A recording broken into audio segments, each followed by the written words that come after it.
Je suis le Mwami Luhinda Mwenda Monongo Antoine de la grande tribu des Bayéké en territoire de Jadoville au nord-est du Katanga. Je suis le petit-fils de Msiri et je suis son 4e successeur. Ce Msiri avait fondé ici au Katanga un grand empire, lequel empire a été détruit après sa mort. Maintenant, il ne me reste plus qu'une grande chefferie, à peu près les 2/3 de la Belgique. Cette chefferie est moins habitée. Elle n'est peuplée que d'environ 22 000 personnes, sur lesquelles j'ai le pouvoir coutumier et le pouvoir administratif. C'est-à-dire, je commande et au nom de la coutume et au nom de l'administration qui m'a reconnu comme chef des Bayéké. Chef, comment se passe une de vos journées de travail? Le chef élu par les grands électeurs, comme en Allemagne, chez nous, ce sont les grands chefs de terre, les sous-chefs qui élisent le chef. Le chef ainsi élu a tous les pouvoirs, le pouvoir législatif, le pouvoir exécutif, le pouvoir judiciaire, mais il ne les exerce pas lui tout seul, il est contrôlé.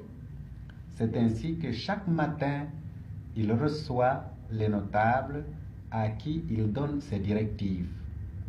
Chef, je crois que vous avez de nombreux enfants. J'ai eu 12 enfants. Il y en a 5 qui sont morts, il m'en reste 7. Pour ces enfants-là, j'ai consacré tout ce que j'avais comme bien pour qu'ils fassent des études et de bonnes études. C'est ainsi que mon fils aîné est actuellement à l'université de Léopoldville au Lovanium. Il fait ses études de droit. Le deuxième fait ses études secondaires scientifiques à Elisabethville, à l'Institut Saint-Boniface. Ma fille se trouve à Jadoville en 2e primaire, à l'Institut Saint-Sauveur, avec les élèves blanches. Est-ce que vous n'avez pas peur, chef, que vos enfants, et je pense surtout à votre fils aîné qui est à Lovanium, ne s'occidentalisent pas trop? Cela est exact, mais dans les circonstances où nous vivons, il faut bien suivre le mouvement. Sinon, il n'y a pas moyen de vivre. Nous voyons ici, quand nous sommes avec nos amis de Léopoldville, de Kassai, ils sont beaucoup plus habiles, ils sont plus instruits, ils répondent avec beaucoup plus de facilité parce qu'ils sont bien instruits, ils connaissent mieux le français que nous, et c'est ici d'où vient leur habilité dans les discussions avec les Européens. Si nous laissons les autres aller en avant, rester toujours avec nos coutumes et sans vouloir nous progresser, nous serons toujours en infériorité. Nous voulons garder nos coutumes, nous voulons protéger nos coutumes, mais tout en les changeant petit à petit en suivant le progrès. Je me présente, je suis Joseph Ngalula, journaliste installé à Léopoldville depuis près de 17 ans. Vous nous dites que vous êtes journaliste, c'est un métier qui n'est pas encore courant au Congo. Est-ce que votre formation vous destinait à exercer cette profession? Eh bien, qu'est-ce que vous avez fait comme études, par exemple? Ma formation ne me permettait sûrement pas d'assumer ces fonctions, mais je vais maintenant vous raconter un peu ma petite histoire. C'est-à-dire qu'à l'époque où j'ai entrepris mes études, et même jusqu'au moment où je les ai terminées, il n'y avait pas encore chez nous des humanités, par exemple. Ça n'existait pas. Donc j'ai fait ce qui existait. Et qu'est-ce qui existait à l'époque? Eh bien, exactement 6 années primaires et puis 2 ou 3 ou 4 années moyennes selon les régions. Mais dans ma région, il n'y avait que 3 années moyennes et puis des écoles professionnelles. J'ai plutôt préféré m'orienter vers les métiers, n'est-ce pas, et plus exactement vers le métier de typographe et des imprimeurs. Et ça vous destinait tout de même un peu au journalisme, ça? Si vous voulez, mais je n'y avais jamais pensé à l'époque, mais voilà que je suis quand même dans le métier finalement. Et maintenant, parlons un peu du plan familial. Vous ne nous avez pas dit votre âge, entre parenthèses. Vous êtes présenté, mais vous avez oublié de nous dire votre âge. Eh bien voilà, j'ai 31 ans, si vous voulez, et je suis marié avec 7 enfants. Ça veut dire 3 garçons, 4 filles. Ça fait 7 problèmes. Ça fait évidemment 7 problèmes différents. Et en plus, évidemment, de ces 2 enfants, j'ai encore 2 autres. De cet enfant, j'ai encore 2 autres enfants, c'est-à-dire mes sœurs. Quand, vous comprenez, quand mes parents sont décédés, ils m'ont laissé la charge de 2 petites sœurs, de deux petites filles que j'ai élevées. Et l'une de ces 2 filles est actuellement aux études en Belgique, exactement à Namur. Est-ce que vous avez des projets déjà pour vos enfants?